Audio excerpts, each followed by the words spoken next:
dear friend of mine was diagnosed with breast cancer when she was about 29. They had done a mastectomy and removed one of her breasts. Of course, I had to take her picture. As a photographer, it's my way of documenting the things in my life and the people in my life, and maybe it's how I come to terms with things myself. And she suggested that, hey, maybe you'd find it interesting to shoot some of these other young women that I've gone through chemo with. I shot one, and then another, and then another, and then another. And here we are 8 years later, and I've shot, close to 100 young women, the youngest being around 17. Breast cancer, we all think we're very aware of it, and in our head, we see breast cancer as a pink ribbon. Most people have never, ever seen what it looks like, ever. I think even less well known than these young women in their teens and 20s having breast cancer was men getting breast cancer. Men often get breast cancer later in life, and so by the time these guys actually go to the doctor, it's often much more advanced than a woman's might be.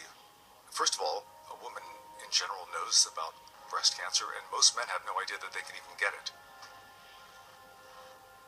The Unknown Soldier is a series of, much like the Scar Project, large-scale images, approximately 5 feet across.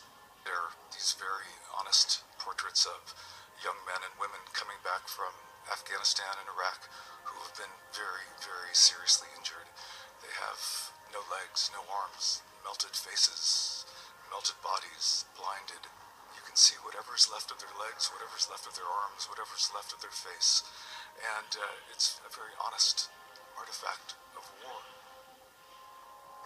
Often these returning warriors who have been severely, severely injured, they're shown, either running in the Paralympics or playing wheelchair basketball or in their dress clothes, and looking quite fantastic and well integrated. And while that's very true for a portion of them, there's also a really large portion of them that don't do that are completely devastated by what's happened to them. I've received thousands and thousands of emails. They often start out with something like, I'm a 20-year-old woman, I'm a 50-year-old man, I have breast cancer, I lost my legs in a car accident, I felt like a monster. And they look at the pictures and they think, gosh, they're so beautiful, these women, or even the men in the Unknown Soldier, as wounded as they are. And I think they think, gosh, if I think they're beautiful, then, and I look just like that, then, perhaps I'm beautiful too.